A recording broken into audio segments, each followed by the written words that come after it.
The memory of how he survived hidden among corpses so as not to be seen it always begins the same way, with the weight of another man on my back and the smell of mud and blood invading my nostril. It wasn't a tactical decision, it was an animal instinct. My world shrank to the claustrophobic space beneath Sergeant Miller's body on Blackwood Ridge.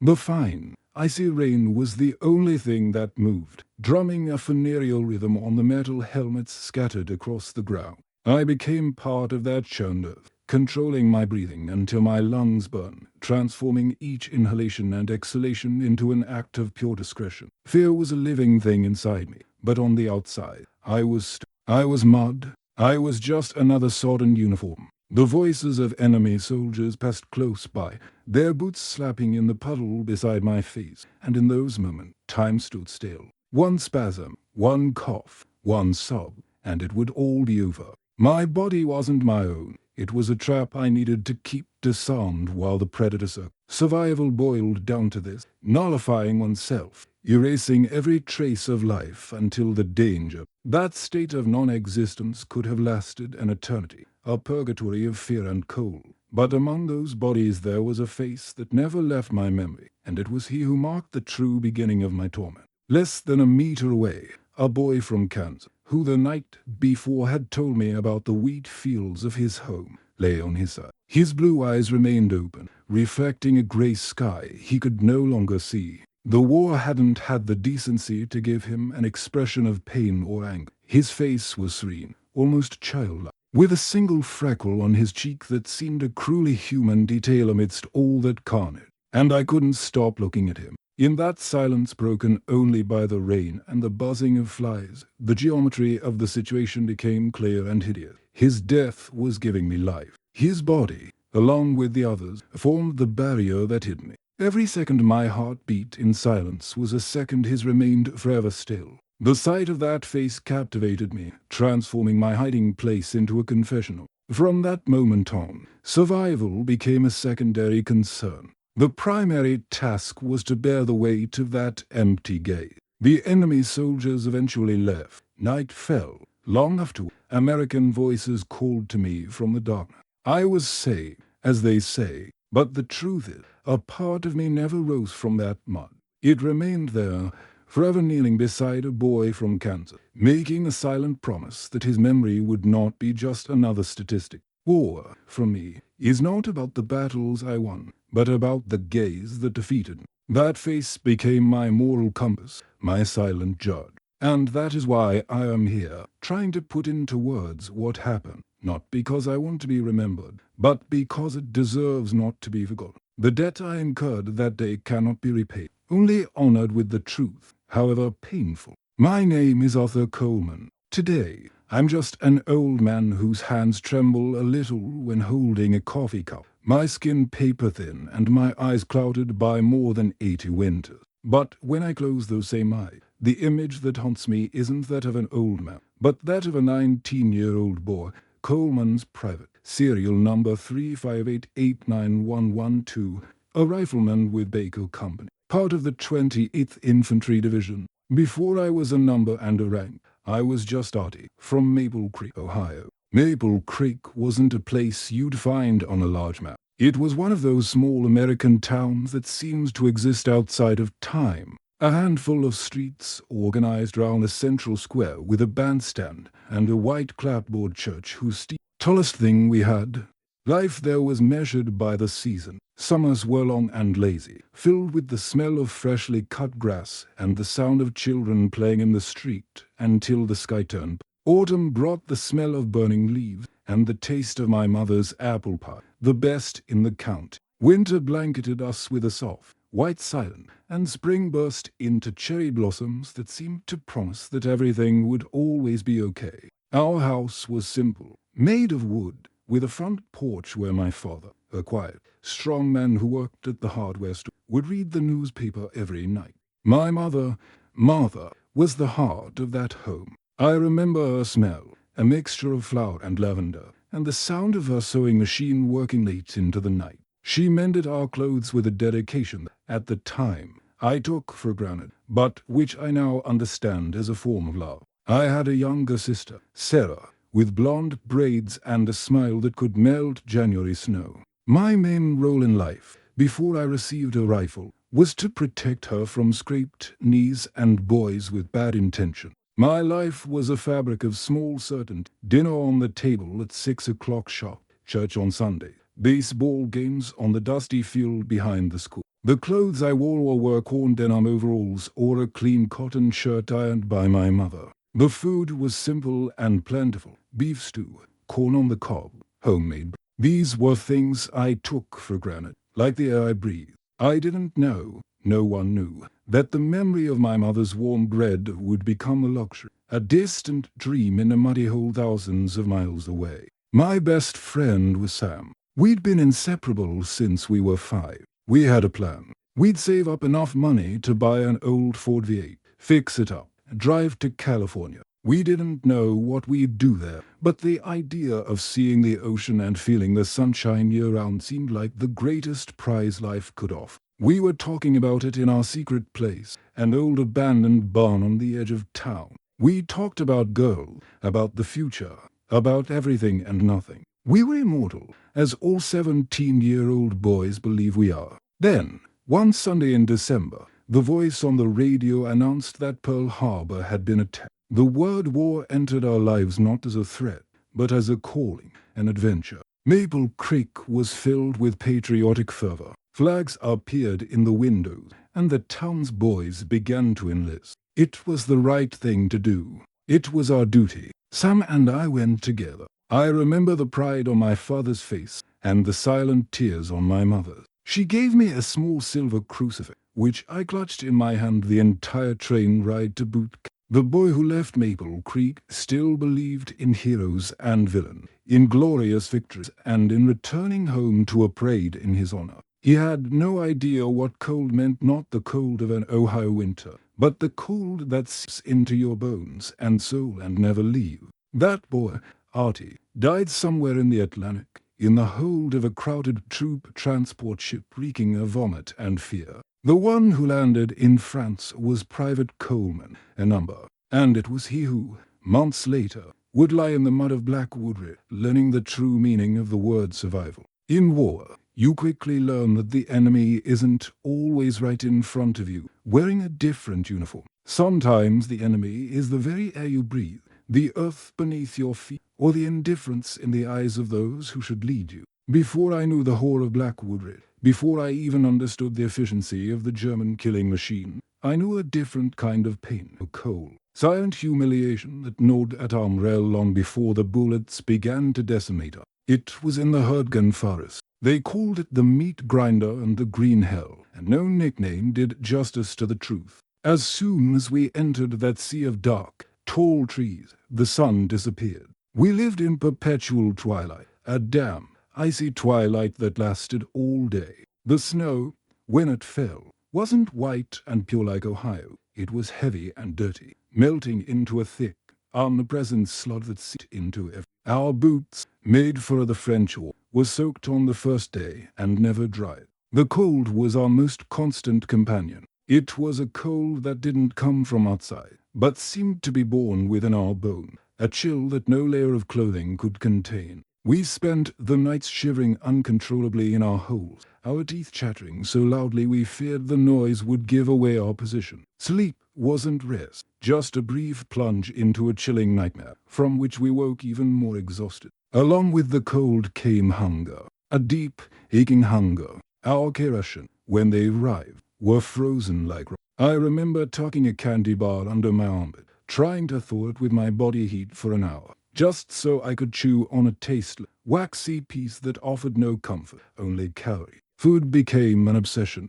We talked about our mother's Thanksgiving dinners, describing each dish with a richness that bordered on madness. Danny, the boy from Kansas, tortured us with descriptions of his grandmother's fried chicken, and Sam, my friend, talked endlessly about the cheeseburger from the Maple Creek diner. These memories kept us alive, but they were also a form of torture, a constant reminder of a warm, plentiful world that seemed to belong to another life. We were wasting away, becoming skeletal, hollow-eyed versions of ourselves, and the real war had barely begun. We felt we had been forgotten, thrown into that green hell to rot, and anger began to grow, a slow ember burning beneath the ice of misery. It was in this scenario that hope, for a brief, glorious moment, one of our scouts, a hunter from Washington State, managed to shoot a deer straying from the front line. It was a miracle. The sight of that animal was like a vision of the promised land. For the first time in weeks, the apathy on our faces was replaced by genuine,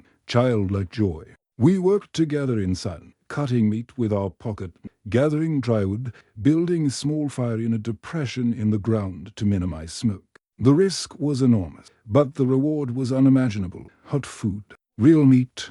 The smell of the wood beginning to burn and the meat roasting was the most divine thing I had ever smelled. Grown men, hardened by training and fear, had tears in their eyes. We were about to have our feast, a moment of humanity amidst the savagery. That's when Lieutenant Davies appeared. He was new, fresh from the mainland, with an impeccable uniform and an air of someone who believed wars were won with rules and regulation. He didn't see starving men trying to salvage a shred of their soul. He saw a violation. Put out that fire, soldier, he ordered, his voice high and angry. Are you crazy? Do you want enemy artillery to rain down on our heads over a piece of meat? We tried to explain how low our morale was, how much we needed it. He wouldn't listen. He kicked the makeshift fire, scattering the embers and meat into the mud. This unit does not tolerate unauthorized foraging. The rations provided by the army are sufficient, he said,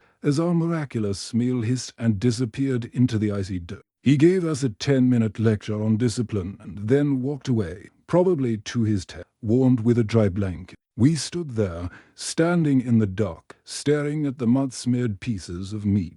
No one said a word. The silence was heavier than any shout. In that moment, I didn't feel hatred for the German enemy. I felt a deep, icy hatred for that man, for the system he represented. He hadn't just stolen our food. He had stolen our hope.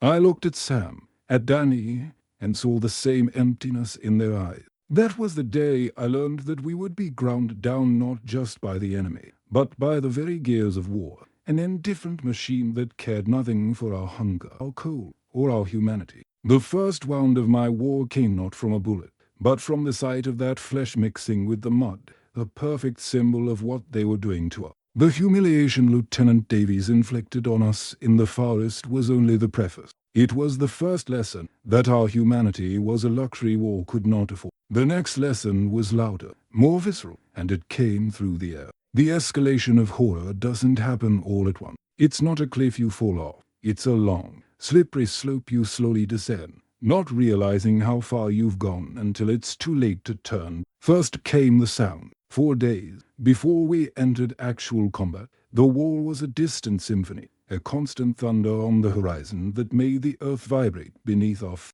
We grew accustomed to that low, perpetual hum, which became our new sound. But then the sound began to draw closer. We began to distinguish their voices, the deep, dull thud of heavy artillery, like a giant pounding on a door miles away. The sharp, cruel crack of a mortar being fired was still. The whizzing. You quickly learn the language of projectile. The whistle of one flying past is almost musical, but the whistle of one heading your way is a tear in the fabric of the air, the sound that seems to call your name. And there was the sound of the Nebelwerfer rocket, which the veterans called howling mimes. It wasn't a whistle, it was a guttural wail, a wail of a lost soul that seemed to come from everywhere at once, making the hairs on the back of your neck stand on end before the deafening explosion that ripped trees and men from the ground. That sound was the voice of madness itself. After the sound came the vision. The first time I saw death up close wasn't in a heroic encounter. It was on a grey, damp morning, while we were digging our trench. A random artillery shell, one of 1,000, exploded about 50 away. It wasn't a direct hit. It was just bad luck. A fist-sized piece of metal, hot and jagged, streaked through the air and struck a young man from 3rd Platoon, a Boston boy named. He was drinking from his canteen. 1 second, he was a man. The next, he was just a falling body, a hole in his chest from which blood gushed with a force I hadn't imagined possible. There was no scream, no speech, just the dull thud of his body in the mud and the sound of the metal canteen rolling across the ground. The medics came, but it was just a formality. They covered him with a poncho and moved on. And we kept digging. That was the most shocking thing. The normals. No one stopped. No one made a speech. The war couldn't be stopped by one man. There was a hole in our line, and our job was to fill it, to keep digging. That night, no one talked about O'Malley. But we all dug our trenches a little deeper. We began to move different. Our shoulders hung, as if we might become smaller targets. We learned not to light cigarettes at night, not to make unnecessary noise, to never, ever raise our head. Fear ceased to be an emotion and became a condition, a permanent state of being. It's hard to talk about these things, to relive these moments in detail. You know, every time I tell this story, it's like I'm trying to make sense of it, trying to understand how that boy from Ohio could see and do the things he did. Memory, when kept to ourselves, can crush us with its weight.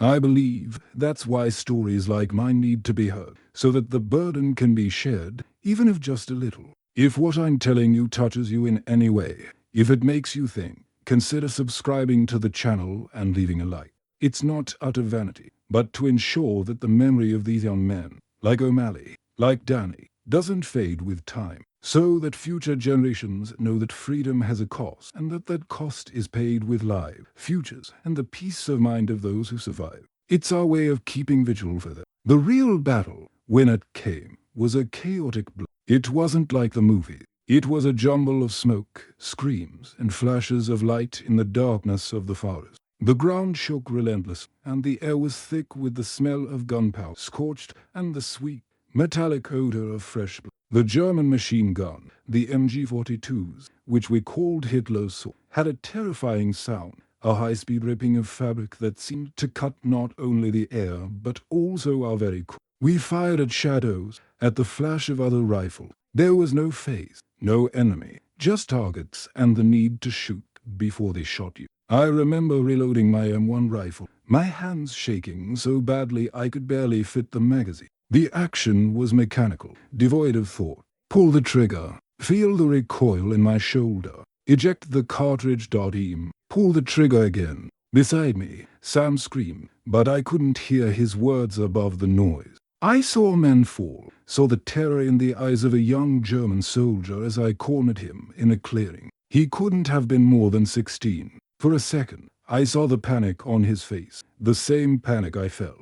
And then I fired. I felt nothing. No triumph, no remorse, just a cold emptiness. That was the moment I realized the slippery slope had ended, and I was already at the bottom of the abyss. War didn't make us men. It drained us of everything that made us human. The horror wasn't just what we saw, it was what we became. And the worst, I knew, was yet to come. With each day, with each death, with each sleepless night, the darkness within us grew, preparing us for the moment when we would have to lie among the dead to survive. The horror I described, the hunger, the cold, the chaos of the first battle, all of it was the process of breaking up. It was the war grinding us down, stripping away our layers of civility, turning us into frightened, reactive animals. But the complete break, the fracture point of the soul, doesn't come from generic horror. It comes from a specific loss. War, until then, was something that was happening.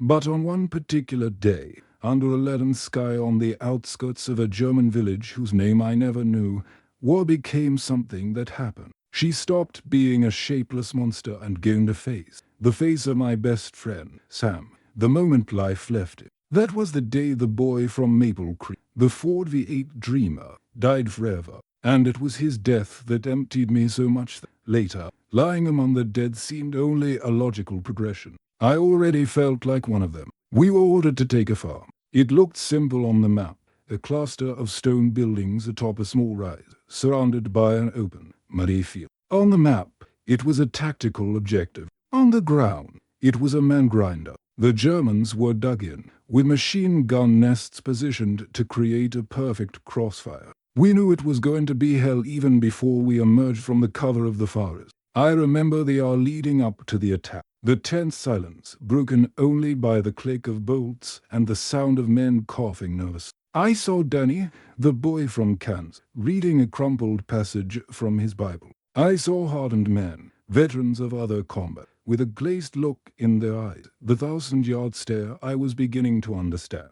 And I looked at Sam. He was cleaning the scope of his rifle with a rag, with the same concentration he used to fix a bicycle engine at home. He saw me looking and forced a smile. "Hey, Artie," he said, his voice a little lower than usual. "When we get back, the first beer's on." I nodded. "And the second one's on me," I replied. "Then we'll go straight to California. No detours." He laughed, a short, mirthless sound. "It's a deal. That was our last pact. A deal fate had no intention of honoring." The whistle blew, and the world exploded. Stepping out of the forest cover into that open field was the hardest thing I'd ever done. It was like diving headfirst into a sea of fire. The air instantly filled with the whine of bullets and the ripping sound of NG-42s. The earth around us was spewed into the air by mortar explosion. Men screamed and fell. The noise was so intense it became a physical wall, impossible to process. You don't think in a situation like that. You react, you run, throw yourself into the mud, get up, run another 5 meters, throw yourself back down. The smell of gunpowder and wet earth was suffocating. Sam was to my right, moving like me, in a deadly, clumsy dance. We were almost halfway across the field when a mortar landed just a few meters away. The explosion threw me sideways like a rag doll. I felt a dull impact and a searing heat on my back, but the adrenaline was so strong that I didn't register the pain. I was stunned, my ears ringing with a piercing, unbearable sound. Black smoke burned in my eyes. The first thing I looked for, as my vision cleared, was Sam. He was lying face down a few feet away from me. For a moment, I thought he was just taking cover, like me, Sam. I screamed, but my voice was muffled by the buzzing. I crawled toward him, the machine gun fire still slicing the air above my head. I turned him over, and that was when my world ended. His lower body was destroyed. Blood soaked his uniform and the mud around him, creating a thick, dark puddle. But his eyes were open and focused on me. He was alive, and he knew. I saw the terrible knowledge in his eyes. "Artie," he whispered, a trickle of blood trickling from the corner of his mouth. Panic gripped me. I pulled out my first aid kit, my hands shaking so badly I could barely open the small canvas bag. "Hang on, Sam. The doctor. I'll get the doctor." I lied to him and to myself. He placed his hand over mine, a weak, cold hand. "No," he said with immense effort. "I can't do this anymore." Tears began to stream down my face, mingling with the rain and dirt. All the noise of the battle faded. In that moment, there was only the two of us, two Ohio boys in a killing field. He looked up at the gray sky. "I guess I won't see the ocean," he murmured. His grip on my hand weakened. "Artie, tell my mother." His voice trailed off. He coughed, and his body shuddered. I leaned over him, trying to shield him from a world that had already condemned him. "I'll tell her, Sam. I swear I will." He looked at me one last time, a look that was a mixture of fear, sadness, and a strange peace. And then the glow was gone. His eyes glazed over, his hand slipped from mine, and he was gone. My friend, my brother, the boy I'd planned to conquer the world within a Ford vehicle, was dead. I lay there, clutching his body, silently screaming his name, as the battle raged on round. I left behind not just my best friend's body, but all my hope, all my faith that there was any meaning to it all. Sam's death gave me no time to grieve. War is a thief of ritual. It takes your friends and doesn't offer you even a moment of silence. I was patched up by a medic, my back wound, cleaned and banded, and pushed back into the line with the other survivors of our decimated company. The physical pain was a background noise, drowned out by the deafening emptiness Sam's absence had left. I moved, cleaned my rifle, ate my cold ration, but inside, I was hot. It was in this ghostly state that we received the order to take Blackwood Ridge. The name sounded ominous, and the place was even worse. It was a hill covered in black, stunted forest, a natural fortress the enemy had turned into a nest of machine guns and mortars. Looking at that hill was like staring death in the face. We were weakened, outnumbered, and the sky began to spit a freezing rain that promised to turn to snow. There was no hope in our heart, only the grim resignation of men who already considered themselves dead. The attack was scheduled for dawn. The previous night was the longest of my life. No one slept. I saw men praying, others writing letters feverishly, trying to fit an entire life onto a piece of paper that might never be read. I saw Danny, the boy from Kansas, sitting alone, hugging his knee. I didn't go to speak to him. What could I say? That everything would be okay. That would be the worst lie. The emptiness that consumed me isolated me. I no longer belonged to the world of the living, the world that still held hope. Dawn broke grey and sickly. The whistle blew, and hell engulfed her. The attack on Blackwood Ridge made the farm fight seem like a picnic. As soon as we left our position, the air was filled with a volume of fire I never would have imagined possible. The German machine guns atop the hill opened fire simultaneously, and the sound wasn't gunfire. It was a continuous, demonic drone, as if the air itself were being ripped up. The ground in front of us exploded in geysers of mud and shrapnel, courtesy of the mortars falling with terrifying precision. The advance didn't last even 5 minutes. It disintegrated. It became a massacre. Men were mown down like wheat. I saw Lieutenant Davies, the same one who had kicked our food, ripped in half by a burst of machine gun fire. I saw bodies flying through the air. The chaos was absolute. The order to advance became a desperate cry for cover, but there was no cover. The camp was an open-air slaughterhouse. Instinct guided me. I threw myself into a mortar crater, gasping for breath, as tracer rounds whizzed inches from my head. The entire company had been disbanded. We were just terrified individuals, trapped in a death camp. And then the tanks came. I heard the noise before I saw them, the metallic screech of tracks and the roar of a panzer engine emerging from the fog. Panic turned to pure terror. The retreat was chaotic. Those who could run did, but many of us were trapped, wounded, with nowhere to go.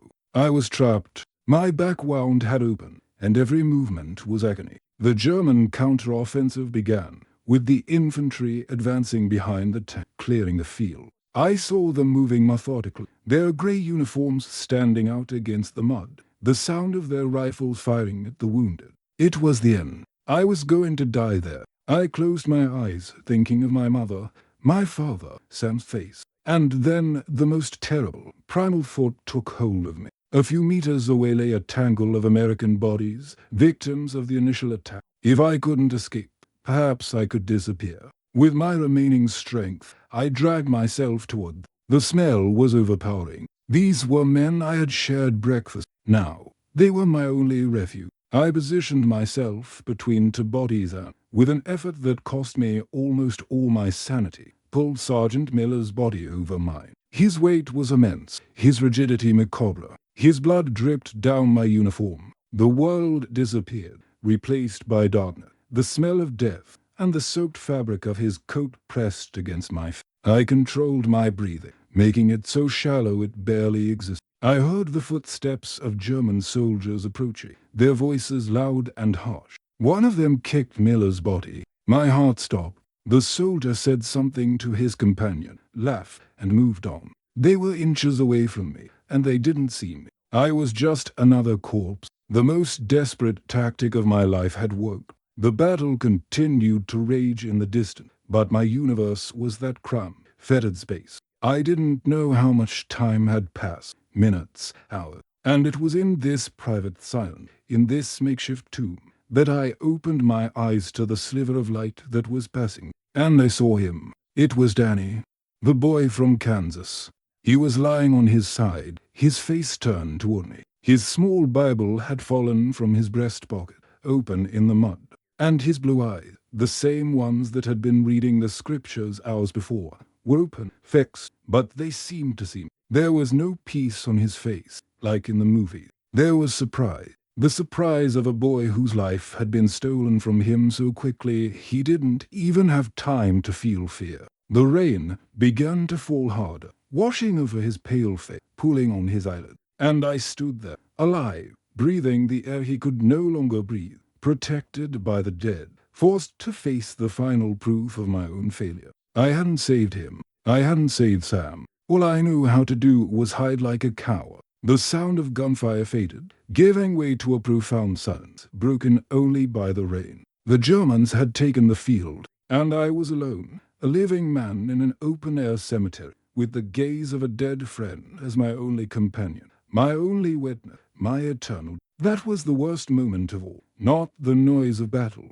but the silence that followed, where the only thing I could hear was my own shameful heartbeat. The loudest sound in the world isn't an artillery blast. It's the silence that followed. When the last burst of machine gun fire died away, and the last scream dissolved into the freezing rain of Blackwood Ridge, a deep, heavy silence descended upon the hill. It wasn't a silence of peace. It was a silence of end. The silence of a world that had stopped breathing. I lay beneath Sergeant Miller's weight, my heart hammering against my rib, the only sound I could hear. The noise of battle had kept me focused. The adrenaline had numbed my fear and pain. But in the silence, everything came back. The throbbing pain in my back, the hunger that became a sharp stab in my stomach, and the cold, a cold that seemed to have originated in the center of the earth and risen to consume me. The heat of battle evaporated, and the icy reality of my situation set in. I was alive, but I was trapped in an open grave. Time, in that stillness, became elastic and shapeless.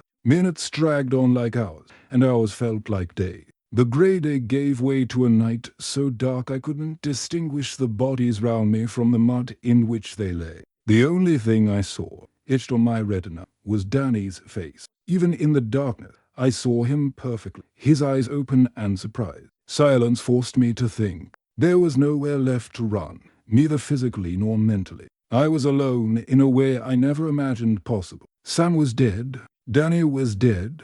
All the familiar faces in my platoon were now waxen masks, cold and still. I was surrounded by men I knew, but the loneliness was absolute. It was the loneliness of being the sole survivor in a ghost town, the only heart still beating in a field of fallen statues. And with the loneliness came an overwhelming emptiness. What had I survived for? For what? The great cause, the fight for freedom, the words of politicians. All of this seemed like a bad joke told in another language. There, in the mud, there was no ideology, no homeland, no glory. There was only flesh, blood, and silence. I began to remember them, not as soldiers, but as they had been before. I remembered O'Malley, the boy from Boston, teaching us slang we didn't understand. I remembered Sergeant Miller, the man whose body now crushed me, talking with immense pride about his 5-year-old daughter. He carried a drawing of her, a crayon scribble, tucked into his desk.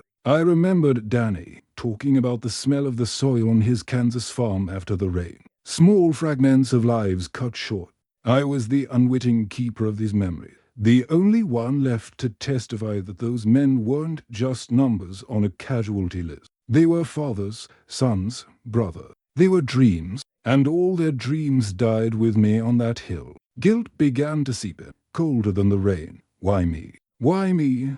Who hid, and not them who fought to the end? There was no answer. War doesn't care about justice. It's just a blind harvester. The only thing I felt was the deep shame of my own survival. Dawn arrived slowly, bringing with it a thick fog that enveloped the hill, making the scene even more eerie. I was on edge. Dehydration was making my head spin, and the cold had robbed all feeling from my feet and hands. I knew that if I stayed there much longer, sleep would take me, and I wouldn't wake.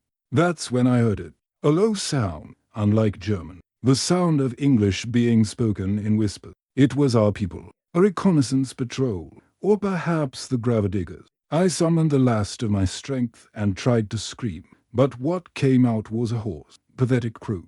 I tried again, a slightly louder sound. The whispers stopped. I heard the click of a rifle being cocked. "Who's there?"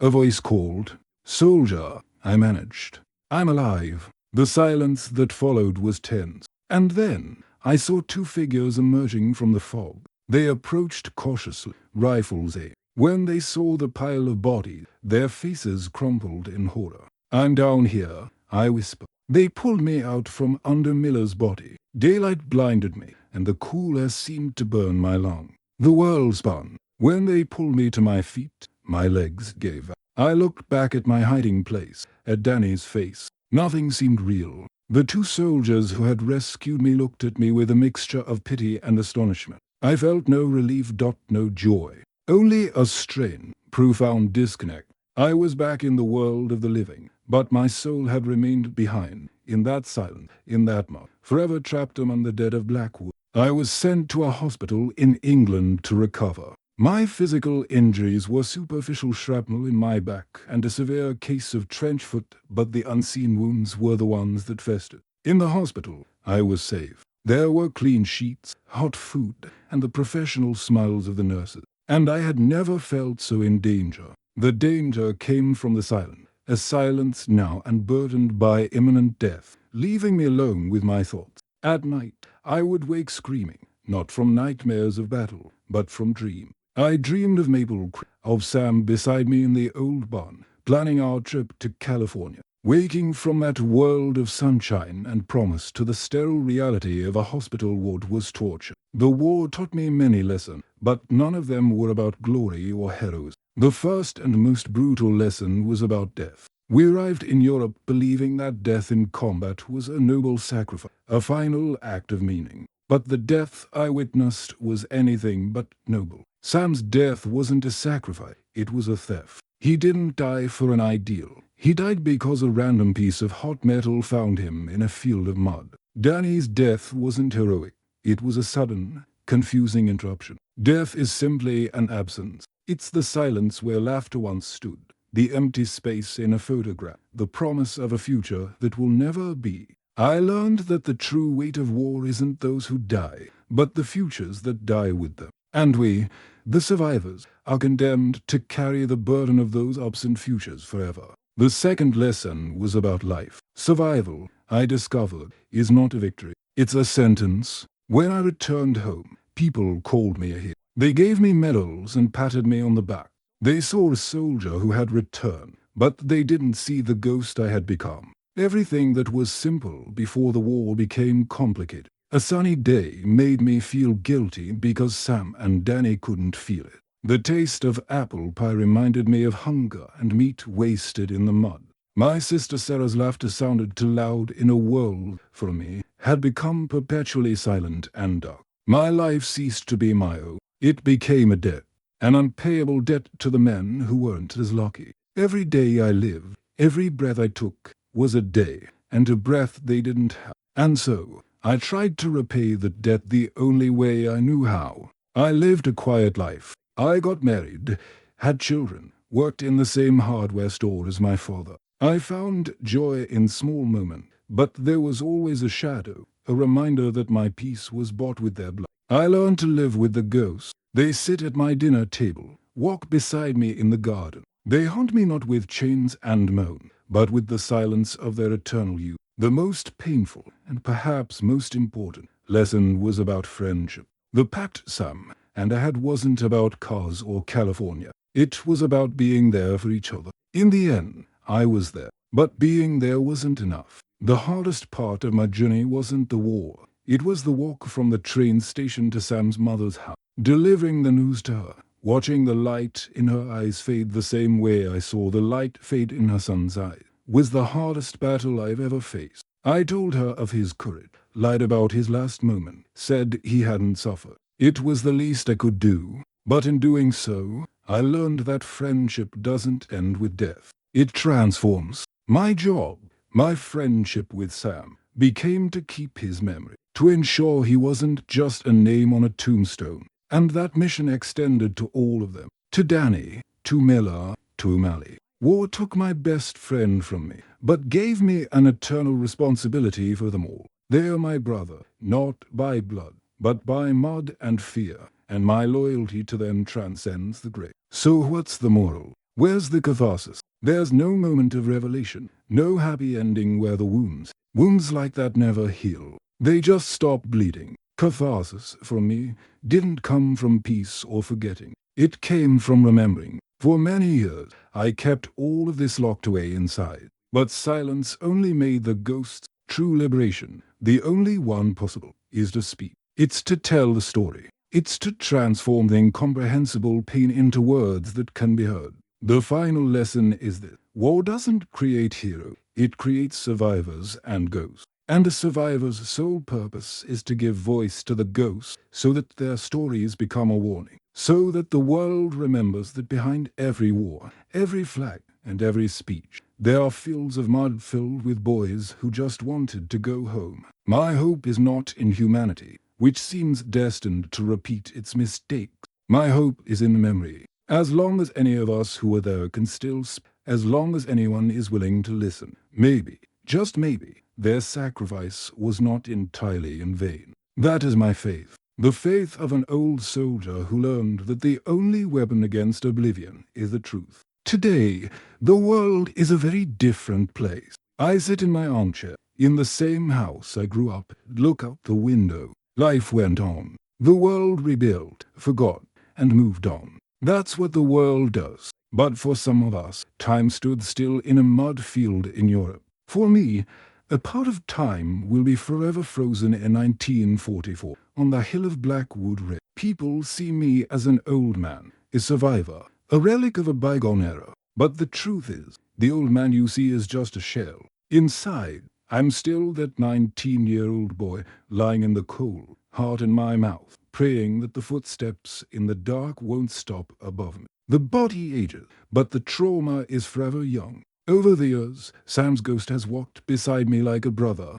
a familiar, a longing that has become part of who I am. But the ghost of Danny, the boy from Kansas, is different. He doesn't walk beside me. He watches me from afar. He is my silent judge. His face is the image my mind conjures whenever I hear the words honor, glory, or necessary sacrifice. He is my truth, the truth that war is, at its core, the annihilation of innocence. The annihilation of farm boys who read the Bible and dreamed of wheat fields. Surviving that day gave me a life, but it robbed me of peace. Living with the memory of his face has been my penance and my purpose. My penance for having breathed while he did not, and my purpose to ensure that his death, and that of so many others, means something, even if only in this story told by an old man on the brink of oblivion. We, the returnees, were a silent generation. We didn't talk about what we saw, what we did.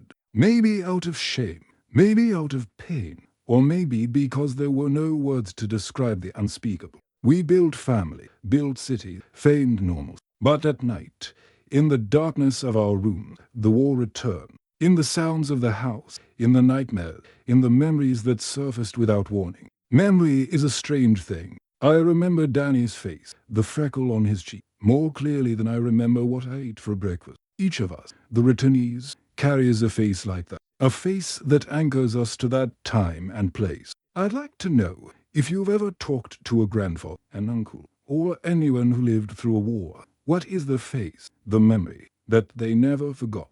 Leave your story in the comment, because in each of these memories, there is a human lesson we cannot afford to forget. Sometime, when the house gets very quiet and the night is dark, I still feel the phantom weight of Sergeant Miller's body on mine. I feel the cold mud, hear the rain falling on a helmet, and I realize the deepest truth of my life. They took me off that hill, gave me medals and a ticket back home, but I never really left. I just learned to live as a ghost among the living, because, in the end, I didn't win the war, nor did I even survive. I just learned to breathe outside of it.